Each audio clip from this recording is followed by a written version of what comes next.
Slater Crusaders, America's the greatest country in the world. Thanks so much for being here. 15 days until the election. Are you kidding me? We just fast forward and just be done with this already. This segment is inspired by our very own Jesse Kelly. If you're not following Jesse Kelly on Twitter, then you're not really on Twitter. You must do that. And I love this tweet from Jesse the other day. He said, if you're feeling hopeless about our position in the culture, that's fine. We lost the culture war, and it hurts to lose wars. I want to come right out with it. We lost a war. Fine. Now what? What do we do? First, you reinforce your home, and then you get back out there, and you unapologetically, boldly, proudly, courageously spread a proper morality. You spread that culture, and you spread the truth to everyone in your circle, everyone who you have influence over. So Jesse got a lot of pushback for that tweet saying that we lost the culture war, and he responded with a bunch of this. He said, listen, we've lost the culture war, and until we acknowledge that simple fact, we'll never come up with real solutions, right? You can't just hang on thinking you're winning when you've lost. It's over. They hold total control of every part of American culture. We won the presidency and they handcuffed him for the last 4 years. We lost. Time for a new plan. He said one ideology controls America's education system, entertainment industry, federal bureaucracy, sports industry, and media industry. They won handily. They can and do create stories out of thin air. Someone wrote back and said, oh, Jesse, relax. Twitter's not real life. And these young people who are progressives today, once they grow up and start paying taxes, then they'll become conservatives. He says that's probably the most damaging lie I've ever heard that's been spread around. And I have believed that before. It's something people on the right tell themselves so they can pretend it's no big deal that socialists teach your children to hate America for 8 hours a day. It's absurd. I want to talk about the slippery slope here. The slippery slope is a real thing. You often hear it described as the slippery slope fallacy. Right? People on the left want you to think it's a fallacy. It's not. It's a real thing. And we only have so many minutes here, so we'll give a couple examples. So Jesse uses the example of the Dick Van Dyke Show. Okay? Dick Van Dyke Show. Married couple. We have a picture here. Do you notice anything odd about this picture of a married couple sleeping in 2 different beds in the same room? You couldn't even say the word pregnant on the Dick Van Dyke Show. I don't think we need to compare it with anything that you see on TV today. You see how the slippery slope has worked, has progressed, degressed. Social Security was a program for people who lived 2 years past the life expectancy of people at that time. Today, it's 14% of our massive debt, and you get it 20 years before the average life expectancy. Ellen DeGeneres is pretty much the first gay character on TV. Now she's the queen of nice, and every show has to have a gay character, and now gay kids. Remember it was on, I don't even know what they call the station anymore. It's like Lifeform, or it used to be ABC Family, now it's like something else or whatever. But they had a whole storyline with the gay kids kissing, and then the not Little House on the Prairie, goodness, Babysitter's Club on Netflix has the whole transgender kid storyline, right? Disney animated movies have gay characters now. Like, no way, like when Ellen first came out and had the Ellen Show, no way were people, well, no, maybe some people were like, hey, this is a slippery slope. Pretty soon we're gonna have gay Disney princesses. And people are like, oh, that's crazy. I was just thinking the other day, randomly, the normalization that came from Queer Eye for the Straight Guy. Remember that was a big thing? I was in high school or something. Queer Eye for the Straight Guy was a big popular show. And I never really thought anything of it. And you're like, oh, like that's really crazy. That Queer Eye for the Straight Guy?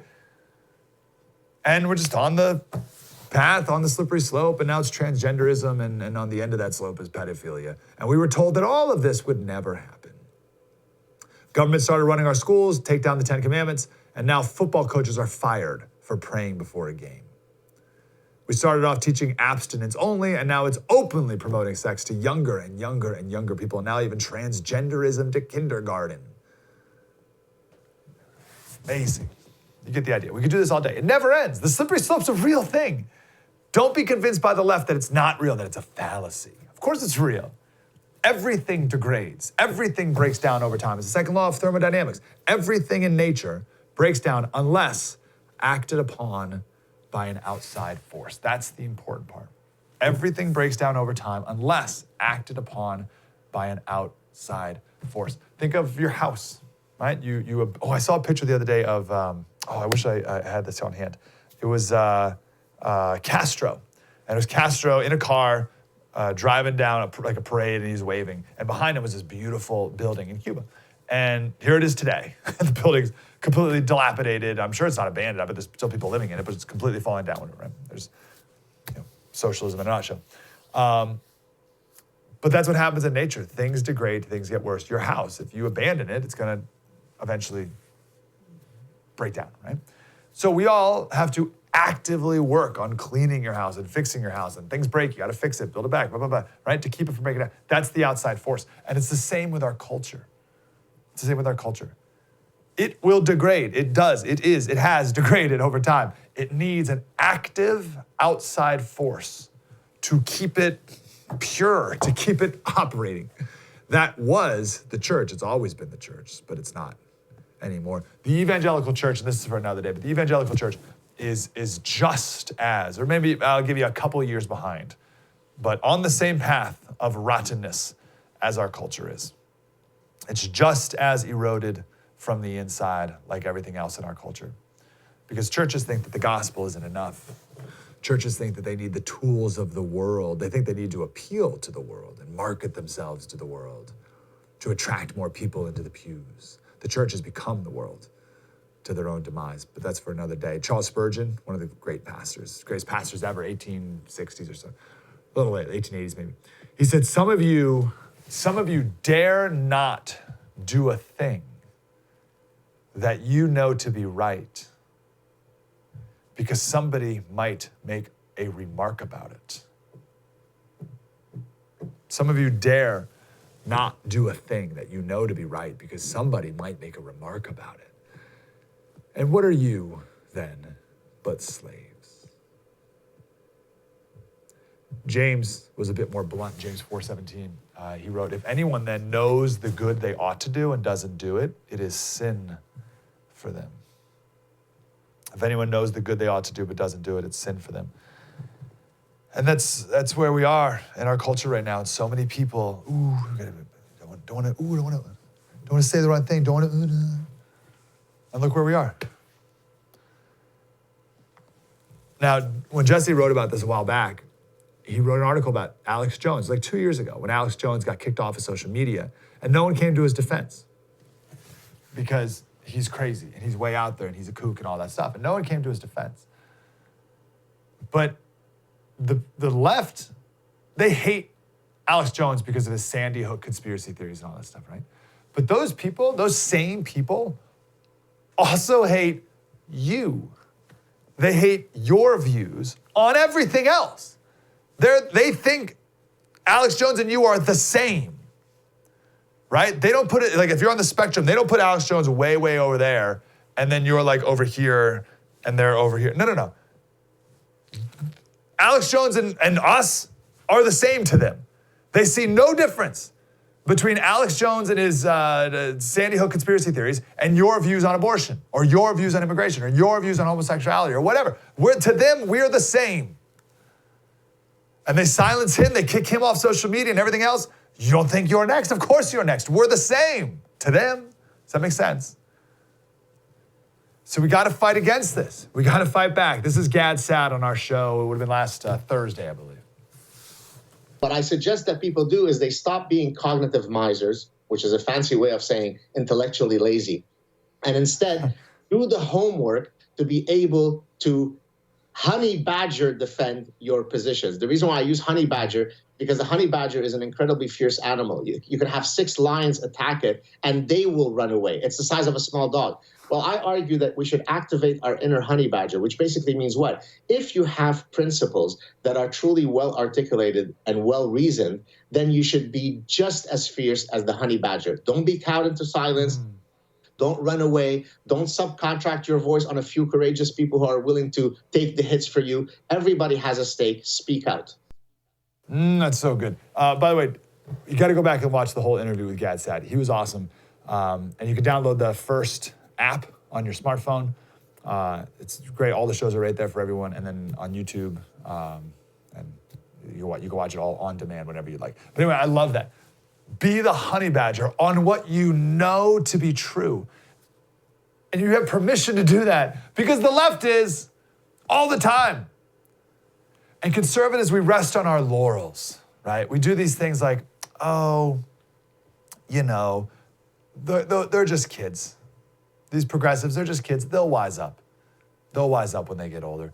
Oh, it's only silly social media where all this crazy stuff goes on.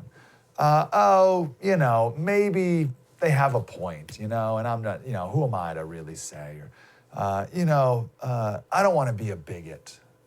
I better not say anything. I don't want to be called a bigot. That's the worst thing. Or I need to protect my business. I don't want to rock the boat here anyway. Or, oh, you know, we're the silent majority. We're the silent majority. It goes on and on and on and on forever. And the left has won every aspect of the culture war. All of it. We lost Chick-fil-A. Okay? We lost Chick-fil-A. This is the head guy at Chick-fil-A right now. This is like in the beginning of the whole Black Lives Matter thing recently. And he's shining the shoes of a black guy to show his repentance for the sins of white man or blah, whatever, right? Like, what are we dealing with here? Stop with this silent majority nonsense. Stop it. Stop being silent. I don't know when conservatives decided that our strategy is to be silent and like to take a weird pride in it. Like, well, we're the silent majority. No, stop being covert. Like, what? Oh, well, we're the, no, stop it. We wear the silent part as this like source of pride for some reason. Isn't it way better to be a part of the vocal majority?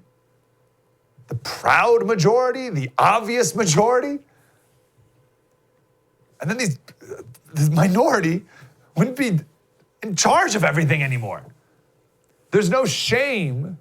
So it's either people either take like this pride of being in the silent majority, like, oh, we're the silent majority, or there's a shame. People feel a shame in being in the majority for some reason. Why? Don't be ashamed of being in the majority. If anything, you should feel ashamed of having been bossed around by a vocal, annoying, pestering, insane minority for so long. Don't be a slave to them anymore, as Charles Spurgeon was saying. I'll just give you one last example here. Politico wrote an article, and they said that one in four voters between the age of 18 and 23 identify themselves as queer, genderqueer, or transgender. What? That's what happens when you let the vocal minority have the floor for decades. That's what you get. And the silent majority, so, well, where's the silent majority? Cut it out. You think this is going to get better on its own? No, it needs an active outside force against it. We lost the culture war. It hurts to lose wars. Acknowledge we lost. And now, fight back. I want to talk about gold. I could make arguments all day for gold. Let me just give you one argument here. This is from McKinsey. If you guys can throw this on the screen here. These are countries. It's hard to see here. Let me describe them. Each of these sets of circles are different countries. The black circle is the money that the government spent as a percentage of GDP during the 2008 financial crisis, right? So we're the one, America's the bottom left. So that's the amount of money, percentage of GDP that Obama spent on stimulus packages during the 2008 recession, right?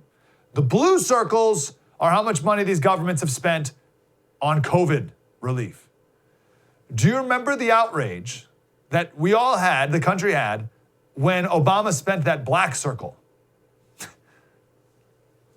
What do you think? Not only our economy, but look at Germany's in the upper left. What do you think? All that's going to go well?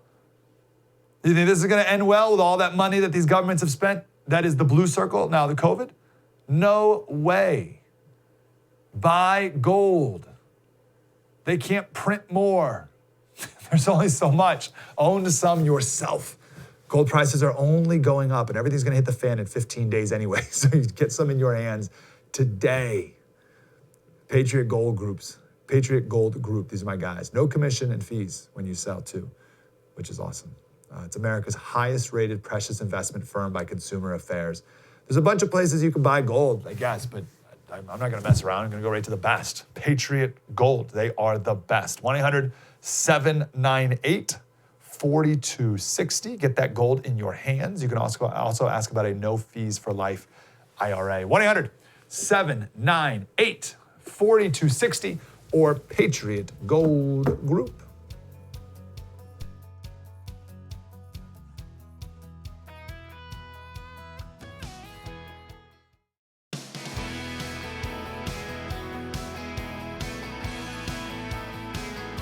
Hey, Slater Crusaders, I love that Gad Sad line. He said, don't subcontract your voice to the few people who are willing to take the hit for you. The problem is people don't like to fight. And I'm going back to Jesse here. Should we just simulcast Jesse's show? Is that what we should just do here? We're just reading his tweets and he said, it's much easier on the mind to just avoid a fight. This is why so many people on the right avoid the obvious truths that are staring them in the face. Oh, it's only Alex Jones is not necessarily something they believe to be true. It's only Alex Jones, meaning only he got kicked off social media. It's only Alex Jones is a comforting blanket. It's the child who closes his eyes and covers his ears in the naive hope that the monster will disappear if you can't see or hear him. But the monster will not disappear. And it's most definitely not just Alex Jones. Yesterday it was Alex Jones. Today, YouTube censored human vanilla Dennis Prager. Right, so that's what I mean. They see you and Alex Jones and you are the same. Alex Jones and Dennis Prager are the same. You don't think you're next? Of course you are. I want to read the full of that Spurgeon sermon that I quoted just a moment ago. He gave this in London in 1876. Here's what Spurgeon said. He said, he is the free man whom the Lord makes free, and all besides are slaves. And here's how he goes on. Oh, what multitudes of people in London are slaves. Miserable slaves to the opinions of their neighbors, slaves to the caprice. Caprice is like the whims of Mrs. Grundy. It's an old British term for like the Karen would be today's version. It's like the nitpicking, whatever. Slaves to respectability. Some of you dare not do a thing that you know to be right because somebody might make a remark about it. And what are you but slaves? Yes, and there are slaves in the pulpit every Sunday who dare not speak the truth of God for fear somebody will be offended. And there's also slaves in the pews and slaves in the shops and slaves all around. What a wretched life a slave lives. Yet until you become a Christian and know what it is to wear Christ's bonds about your willing wrists, you will always feel the galling fetters, chains of society and the bonds of custom, fashion, or this or that. Right, so unless you become a doulos, as it's in the Greek, a doulos, a slave to Christ, you're always going to be a slave to something, to custom, fashion, this or that. But Jesus makes us free with a higher freedom. So we wipe out the mere terrestrial freedom, which is too often only a sham, just like worthlessness. And instead we write, Christ is all. Point is, you're a slave to something. And it might be as simple as you're a slave to what other people think. And I feel like conservatives have been that for so long. The silent majority. Like, oh, I don't want to be a bigot. I'm not going to speak out. Stop it. Speak out. And as we've been the silent majority, you have the moral imperialists have walked all over us for decades, and we let them. How's this strategy of, I don't want anyone to think I'm a bigot. How's that strategy gone for you? Right? The say nothing because you don't want to be thought of as a bigot strategy. Has it gone well?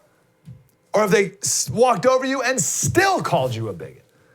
I use the term moral imperialist. That's Darren Beattie is the guy who used that term most noticeably a couple months back, right? And we talked about moral imperialism.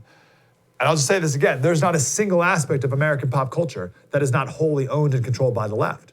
Media, higher education, K through 12, sports even, like the last bastion of meritocracy, sports, music, Hollywood, TV, like Well, what else? Like, there's nothing the right controls and therefore imposes traditional values upon. And the reason why, for decades, we thought that we were the responsible adults and the left are misguided children, is all. Right? They're misguided children, and they'll grow out of it. And sure, they're misguided, but they're misguided on just principles, right? They're misguided on principles like equality. So it's okay that they're misguided on these important things. No. Because the problem is, as long as you hold the idea that we're the adults, but they're simply misguided children, you will always lose. Because moral indifference, which is the silent majority, always caves to moral fervor and moral imperialism. Always. I will never forget, this was 2016. This was a turning point. As people will look back and write about this time period. I really think this should be a chapter. The North Carolina bathroom bill. Do you remember this? Charlotte voted to allow transgender people to use whatever public bathroom they want out of nowhere. Right? Like what? So then the State House came back and said, no, you can't do that. And then it became this massive thing.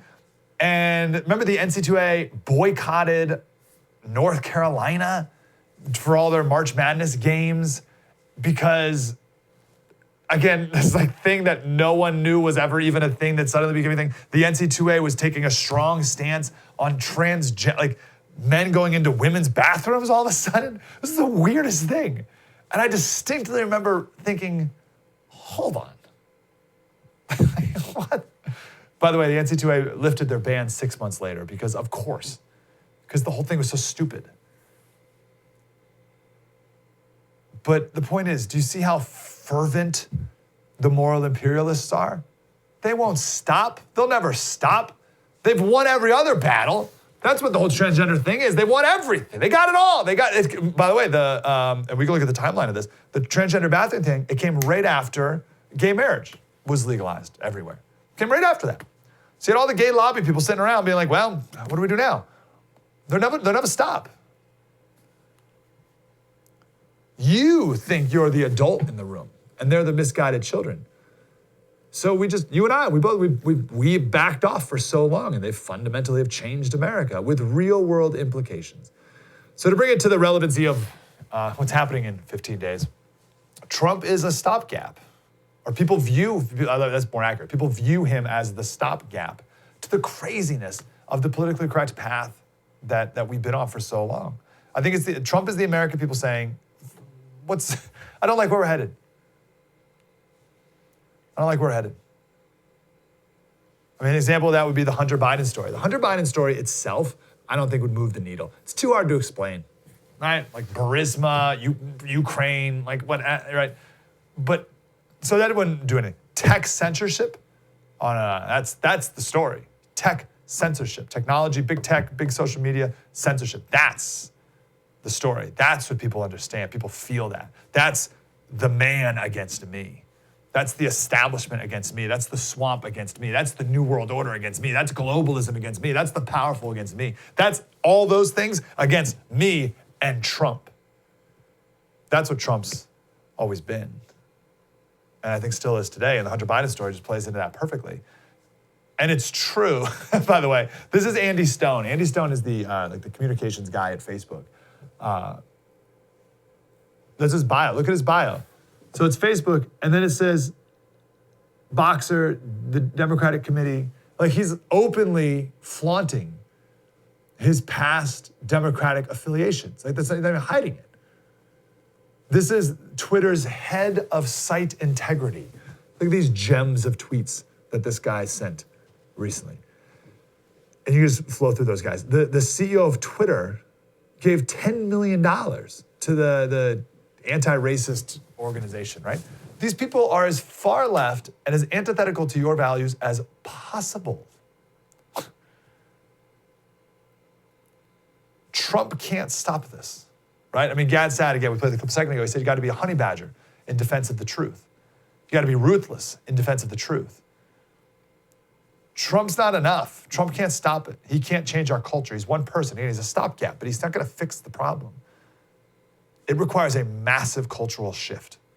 And it starts in your home, of course, not allowing all this stuff in your home. And then it involves speaking up boldly, proudly, fervently against all this and for what is true.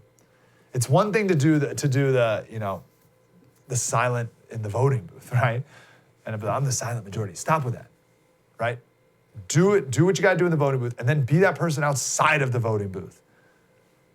If it feels like you're losing, you are. Again, as Jesse said, if you're feeling hopeless about this position in our culture, I get it. We lost the culture war. It hurts to lose wars. So reinforce your home and then get back out there unapologetically, proudly, boldly, courageously. Spread the truth. Spread the culture. Stop being the silent majority. True story, Mike Slater. Spread the word.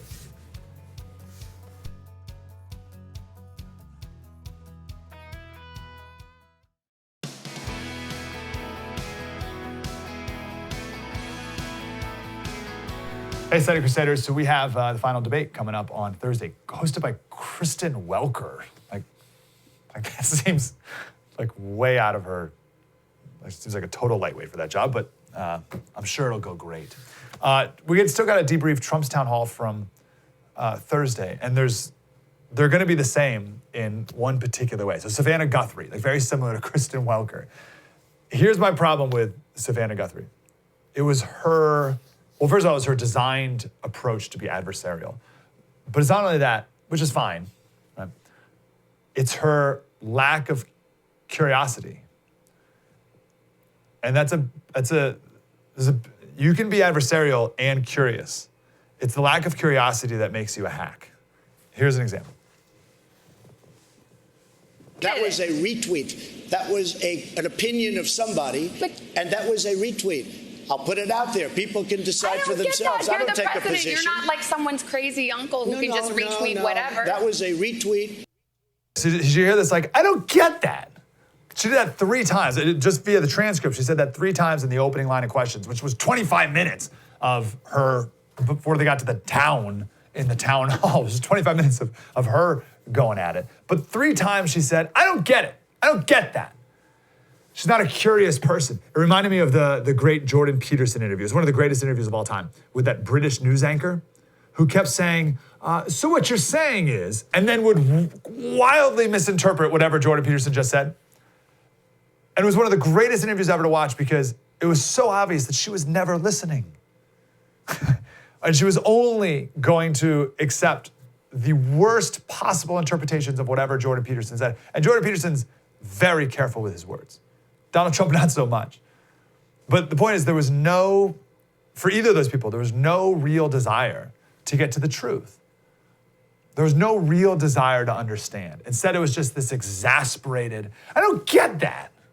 Here they are talking about masks. And then he's bringing a plate in, and I'm saying, well, I don't know if that's so good. I mean, the good news, I didn't eat it, okay? I decided not to eat it. This was a month ago. But look, you have on the masks, you have 2 stories. You have a story where they want, a story where they don't want. I am all for it. I don't get that because it's just all of your public health officials, your administration, they're in unison about this. No. They're all in unison about it. The University of Washington, which is they have a model that your coronavirus task force relies on, says that if everyone wore a mask, you could cut expected deaths in half. And then you have other people that disagree. Well, what does that mean? Scott Atkins, if you look at Scott, Dr. Scott, he's from great guy, Stanford. He will tell you. He's not an infectious disease expert. Oh, I don't know. Look, he's an expert. He's one of the great experts. We're gonna stop there. You get the idea, right? She's like tripping over herself. She goes, but I don't get it. But your own people. So, you're not trying to get it, Savannah. You've never tried to get it. You and the media in general have not tried to understand Trump and Trump's appeal for the last 4 years. So instead, you're choosing to be exasperated about it. As opposed to, and let me give you a good example of what I think is better. This is the example we've been going to a lot lately because I think it's so clear. Middle East peace plan. All right. So the Barack Obama, Joe Biden, John Kerry approach was, we get Israel and Palestine, the Palestinians, to sign a peace deal first. Then we can get peace deals with Israel and all the other nations in the Middle East. And John Kerry, we played the clip last week. John Kerry in 2016 said this is the way it must happen. There's no other way it can happen. He could not be more emphatic. You must first get the Palestinians and the Israelis to sign a deal before any other nation in the Arab world will sign a peace deal. Okay, very clear. Donald Trump comes in with Kushner, and they do the exact opposite approach.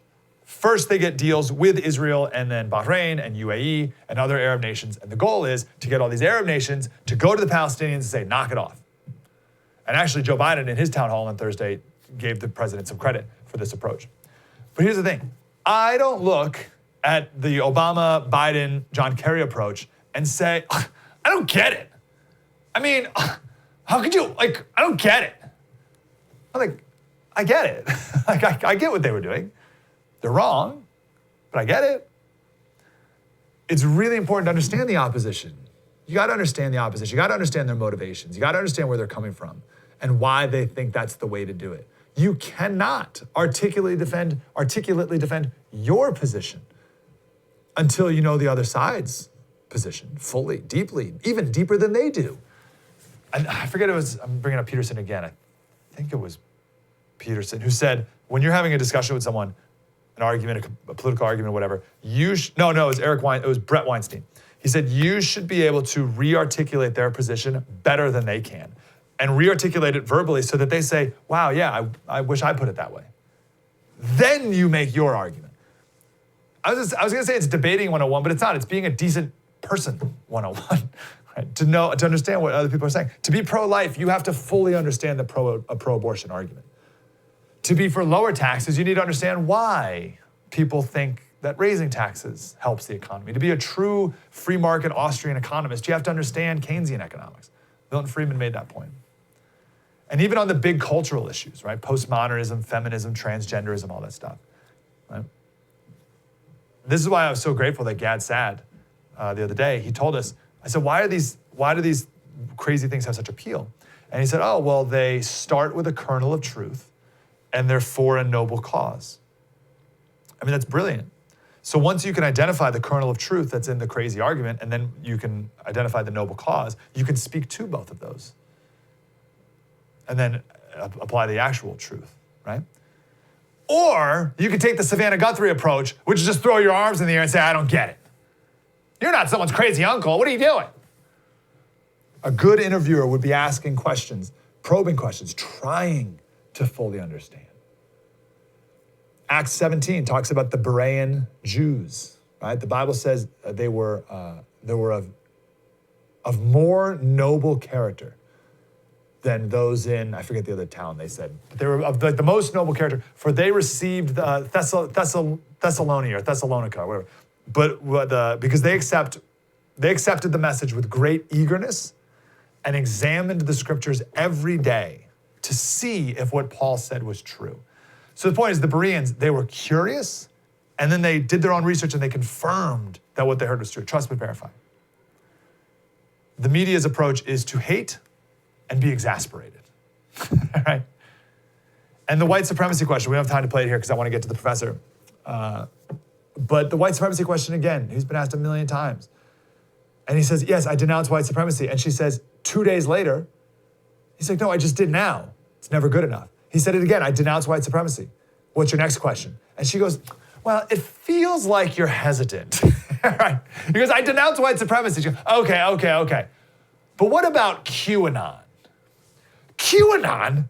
What in the world are you talking about, QAnon? Last week it was the Proud Boys that no one's ever heard of, and now it's QAnon. The trick, by the way, here is very simple. You throw out these crazy things out there, you get Trump to comment on it, and then you write a headline about how Trump's talking about QAnon. No matter what he says, right? He'll say, oh, I denounce QAnon. Oh, president legitimizes QAnon. President says he denounces QAnon, but here's the evidence that he's lying or whatever. It's all set up. And Trump knows it. Has anyone, by the way, asked Biden if he supports pedophilia? Nonstop every day. I heard the reporter, he walked out of some ice cream store or something, and the reporter goes, Mr. Biden, what flavor did you get? Not kidding. Like with great urgency. What flavor? But about pedophilia, Joe Biden, silence is deafening. I haven't heard him say denounce it at all. And if he does, what took you so long? It seems like you're hesitant. Wow. Amazing. Vice President Biden takes months to answer a pedophilia question. Wow. Do you see the foolishness of this game? Now, the good news is, I think with QAnon, I think it's so absurd, it's so unknown, it's so ridiculous. It's a satanic cult that, it's like, I think Savannah went too far and showed her cards, and I think people are catching on to the fact that this is all set up. I know last Thursday seems like ages ago, but Thursday's debate will be no different. You'll hear the exact same tone from Kristen Welker coming up here. Professor Vincent Raccaniello coming up next about COVID. Spread the word.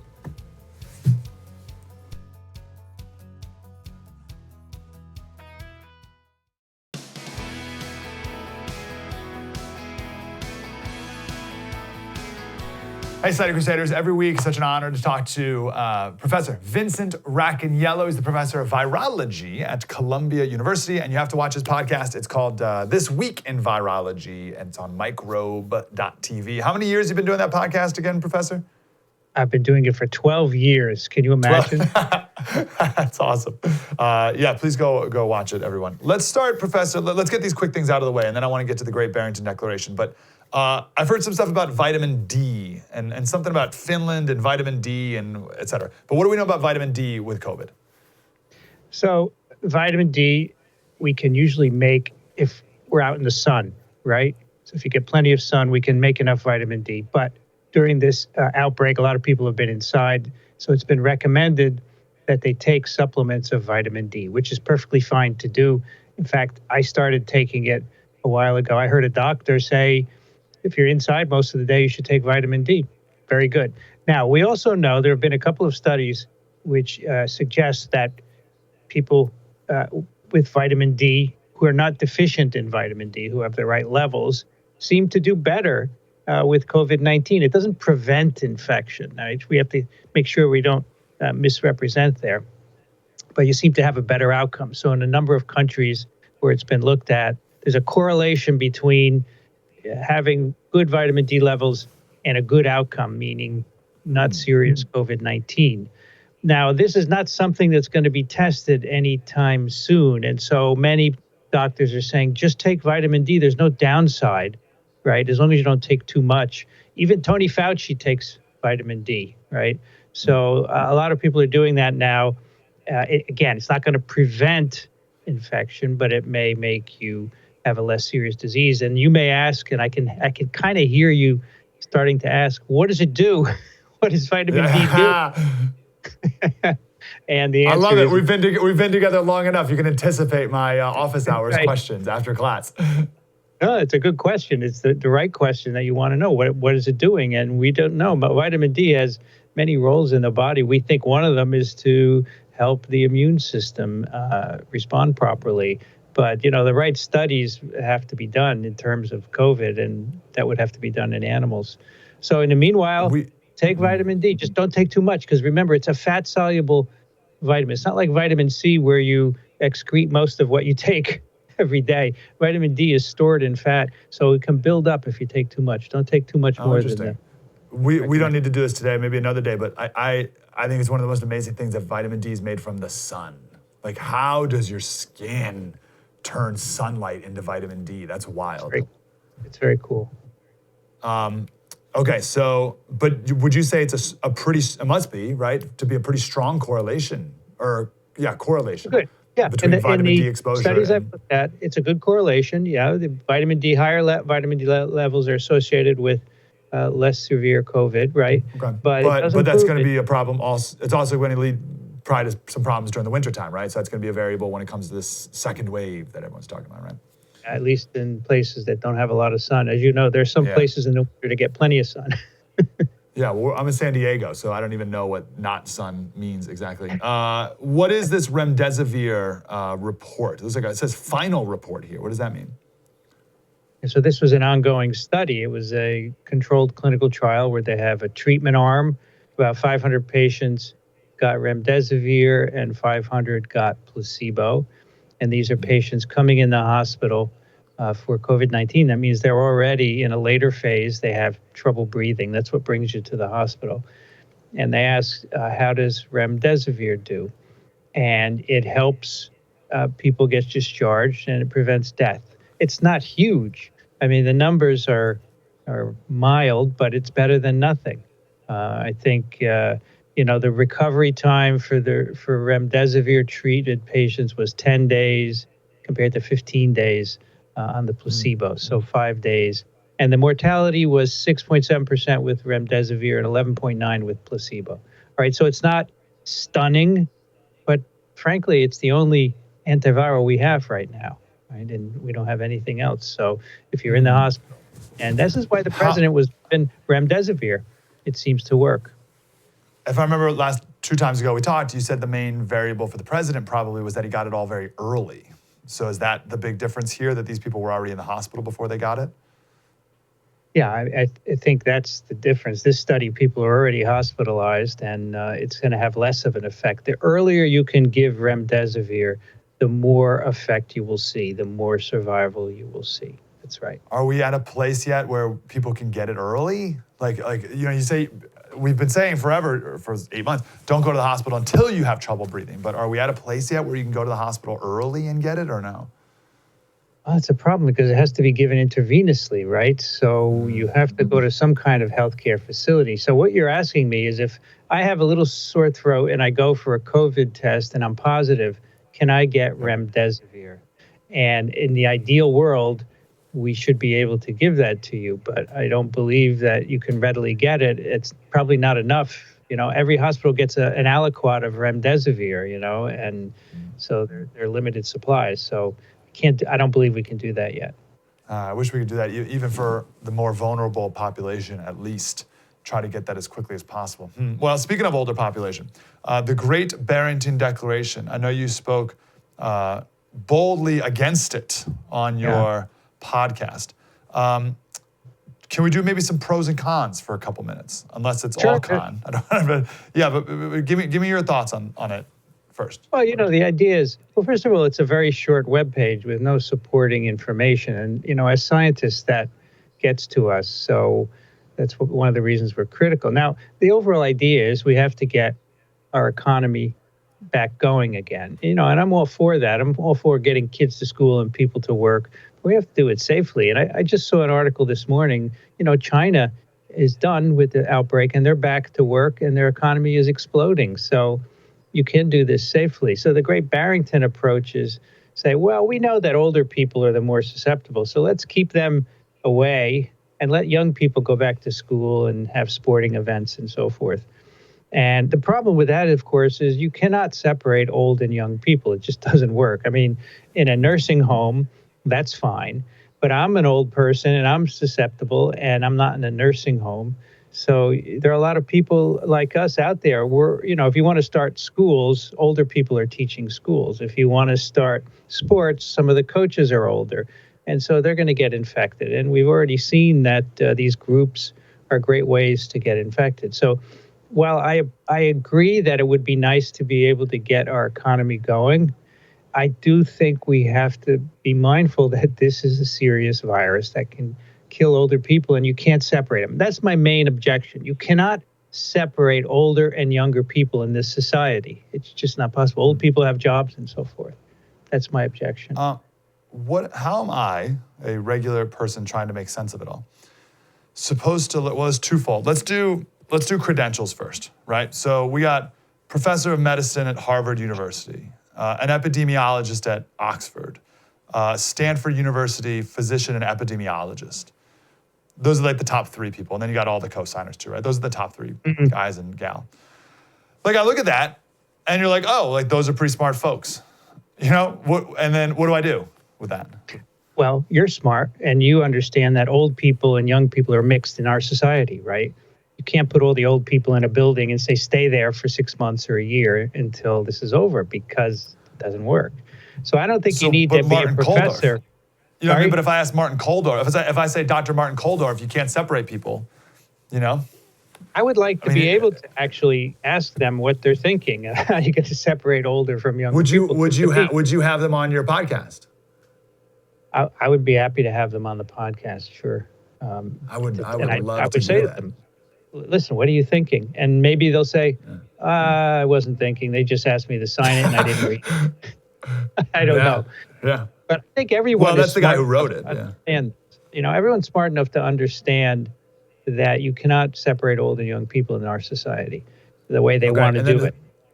Yeah, and the second question to that is not only their credentials, but what was I going to say there? Oh, their fields, right? So how am I supposed to interpret? You're a virologist. He's an epidemiologist. On your podcast, you have an immunologist and a physician, and we all have these different expertises. How am I supposed to listen to all of that and make sense of it? Well, here's the thing. We come on every week. We do 4 hours of chat a week, right? And this document is a page long with no supporting information. So we give you a lot more information than they do. If they really had a case, I would say they should put some data there. Here's why we think we can do this. Here's a link to the article. They didn't do that. It's just a very quick document. So people should look at the preponderance of evidence, right? So we give you a lot of evidence and they didn't give you anything. But I think people are smarter than they give themselves credit. They can figure this out.